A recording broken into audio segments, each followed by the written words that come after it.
नमस्कार दोस्तों, मैं हूं आपका अपनार कुमार और आप देख रहे हैं संस्कार साइंस क्लासेस। आप लोग, हमें उम्मीद है आप मस्त होंगे, स्वस्थ होंगे, खा पी करके एकदम तंदुरुस्त होंगे। आ जाइए दोस्तों, आज हम लेकर के आए हैं बिहार बोर्ड का जो है 10th क्लास का 2026 वाला दोस्तों हिंदी व्याकरण का उपसर्ग और संपूर्ण ऑब्जेक्टिव। ये बाबू आपको क्वेश्चन बैंक मिलेगा। क्या मिलेगा? Question bank. आप जितना भी 2011 से लेकर के 2025 तक जितना भी सवाल पूछा हुआ है उपसर्ग से, सारा का सारा आपको इस वीडियो में मिल जाएगा। चलिए बिना देरी किए हुए आप वीडियो में बने रहिए। हम आपको शुरू से अंत तक का पूरा ऑब्जेक्टिव कराने का प्रयास करते हैं। जरा ध्यान दीजिएगा जी, हाँ बहुत इंपॉर्टेंट है आपके एग्जाम के दृष्टिकोण से, बहुत ज्यादा इंपॉर्टेंट है। जितना इंपॉर्टेंट आप लोग के लिए होता है ना पढ़ना, इतना मेहनत करना, उससे कई गुना ज्यादा ऑब्जेक्टिव है ये, उससे कई गुना ज्यादा जो है इंपॉर्टेंट है। चलिए जी ध्यान दीजिए, हम सबसे पहला क्वेश्चन लेकर के आ रहे हैं जो 2025 में पूछा हुआ है, 2025 के प्रथम पाली में पूछा हुआ है। जरा ध्यान दीजिएगा। क्या जी?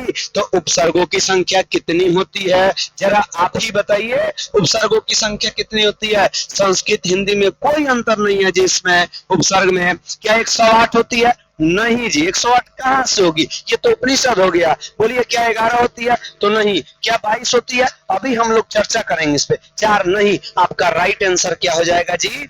22। क्यों? क्योंकि हिंदी में और संस्कृत में उपसर्गों की संख्या 22 होती है। कितनी होती है जी? 22 होती है। चलिए क्वेश्चन नंबर अगला लेते हैं जी। क्वेश्चन नंबर 2, जरा ध्यान से देखिए क्या है। ये 2021 के द्वितीय पाली में पूछा गया सवाल है कि उत उपसर्ग से कौन सा शब्द बना है? उत उपसर्ग से कौन सा शब्द बना है? जरा ध्यान दीजिएगा। अगर ये उत ये तो यदि आधा है तो पूरा गारंटी है बाबू कि आप उधर भी जाइए तो आपको आधा वाला सही मतलब है। इसका मतलब ये तो पूरा है, ये तो कभी हो नहीं पाएगा। आप ही देखिए, उत्कर्ष पे चर्चा किया जाएगा। उत्तन ये तो कभी हो नहीं पाएगा, इनमें कोई नहीं। पहले आपका यदि ऑप्शन होगा फिर इनमें कोई नहीं की क्या जरूरत है? ये बात बताइए। यानी ऑप्शन नंबर आपका राइट क्या हो जाएगा जी? उत्कर्ष।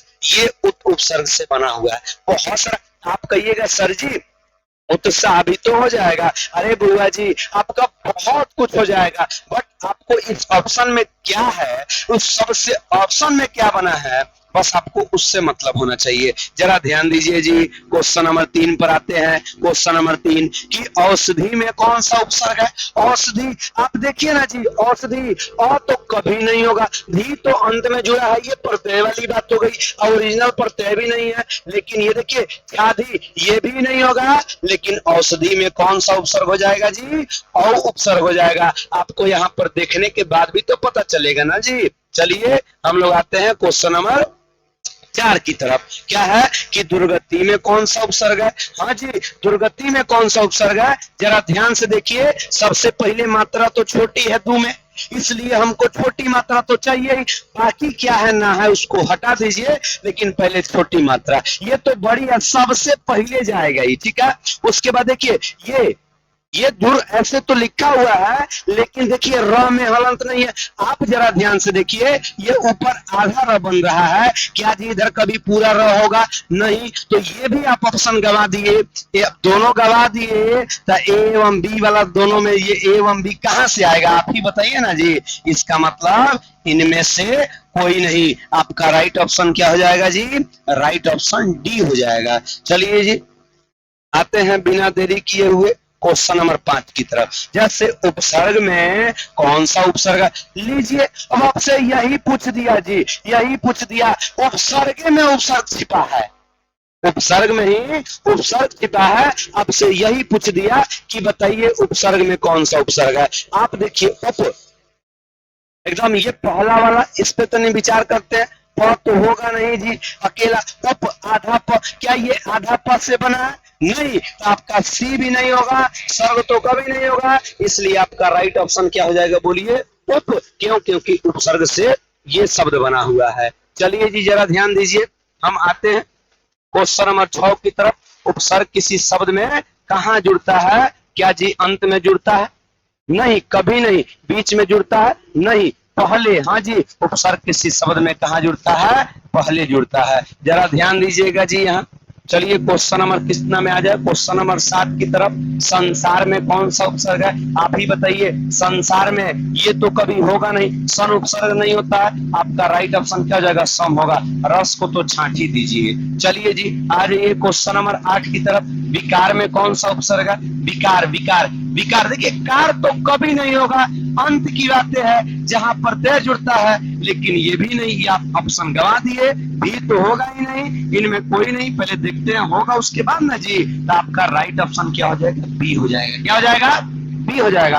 आप अंत तक बने रहिए, आपको सारा का सारा क्वेश्चन हम करवा देंगे। चलिए ध्यान दीजिए 9 नंबर क्वेश्चन। परिवार में कौन सा उपसर्ग है? आप ही बताइए जी। परिवार इसमें नहीं दिखाई दे। परा तो कभी नहीं होगा, वार तो कभी नहीं होगा, लेकिन परी आपका राइट ऑप्शन है और ये ही हो जाएगा। क्यों? क्योंकि अब बताइए, आप ही बताइए, ये वाला कभी होगा? कभी नहीं होगा दोस्तों। ये तो पापा की परी है ना, ये तो कभी इसमें आएगा ही नहीं। इसको साइड करके ही रखिए, ठीक है। आ जाइए क्वेश्चन नंबर 10 की तरफ। अज्ञानी शब्द में कौन सा उपसर्ग है? अज्ञानी। आप ही बताइए। ज्ञानी का मतलब ज्ञान वाला, और लगा दीजिए तो क्या बन जाएगा? बोलिए। बिना ज्ञान वाला। इसका मतलब इसमें अ उपसर्ग। भूलिए, ज्ञानी नहीं है जी, ज्ञान नहीं है। इसमें कौन सा राइट ऑप्शन हो जाएगा? आनी तो कभी होगा ही नहीं। चलिए आ जाइए जी क्वेश्चन नंबर 11 की तरफ कि निर्जन में कौन सा उपसर्ग है? निर्जन में देखिए ये नी भी है, साथ ही साथ आधा र भी है, इसलिए आपको दोनों बातों पर ध्यान देना पड़ेगा जी। केवल नी ना जी कभी नहीं होगा। ये तो नींद में ना घूम रहा है। आप कहिएगा कि सर जी नी भी है, आधा र भी है, आपने ऊपर बताया है कि नी और आधा र दोनों होगा। अरे बउआ जी जरा ध्यान से देखिए ना, इसमें छोटी मात्रा है, तो बड़ी मात्रा पहले ही साइड हो गया। ये नी कभी नहीं होगा। छोटी मात्रा और हलन, इसका मतलब आपका राइट ऑप्शन डी हो जाएगा। चलिए जी ध्यान दीजिए क्वेश्चन नंबर 12 की तरफ कि अधर्म में कौन सा उपसर्ग है? अधर्म, धर्म अलग हो गया ना जी। अध कभी नहीं होगा, अधा नहीं होगा, आर्म नहीं होगा, क्या होगा जी? अ उपसर्ग हो जाएगा। चलिए आ जाइए क्वेश्चन नंबर 13 की तरफ कि परा उपसर्ग में, परा उपसर्ग से, सॉरी बाबू, से निर्मित शब्द है। आप ही बताइए परा उपसर्ग से इसमें से कौन बना हुआ है? तो परा उपसर्ग से परिचय तो होगा ही नहीं, प्रगति तो होगा ही नहीं, लेकिन प्रत्येक भी नहीं होगा, लेकिन आपका पराक्रम जरूर राइट ऑप्शन हो जाएगा। आप एक बार देख लीजिएगा, ठीक है। आ जाइए देखते हैं जी संग्रह शब्द से कौन सा उपसर्ग है, या संग्रह शब्द में उपसर्ग क्या है? आप ही बताइए जी। संग्रह में देखिए सं तो उपसर्ग होता नहीं है, संग भी नहीं होगा, संग भी नहीं होगा, ये भी नहीं, इसलिए आपका सम उपसर्ग राइट हो जाएगा। चलिए आ जाइए दोस्तों क्वेश्चन नंबर 15 की तरफ आते हैं। क्वेश्चन नंबर 15 को देखते हैं। अनुकूल शब्द में कौन सा उपसर्ग है? अनुकूल, देखिए अ छोटी मात्रा, क्या जी ये अनुआ वाला अनु मारिएगा? कभी नहीं। छोटी मात्रा अनु, देखिए ये छोटी मात्रा है, इसलिए राइट ऑप्शन हटाइए हटाइए हटाइए, आपका राइट ऑप्शन बी हो जाएगा। क्या हो जाएगा जी? बी हो जाएगा। चलिए जी आते हैं अजान। 16 नंबर क्वेश्चन है, अजान शब्द में कौन सा उपसर्ग है? आप ही बताइए जी। अज्जा कभी नहीं, अज कभी नहीं। आप ही जरा ठीक से देखिए, अजान में कौन सा उपसर्ग है? अज भी नहीं, क्या हो जाएगा? अ हो जाएगा। अ बिल्कुल राइट ऑप्शन, ये डी नंबर राइट होगा जी। चलिए आज ये देखते हैं 17 नंबर सवाल में क्या है जी। पराजय शब्द में कौन उपसर्ग है? आप ही बताइए ना, पराजय में कौन उपसर्ग लगा हुआ है? देखिए जी कभी नहीं होगा जी। यहाँ शब्द कह रहा है पराजय, आप केवल प पे मार दीजिएगा, ये तो आप सरेआम गलत कर रहे हैं ना जी।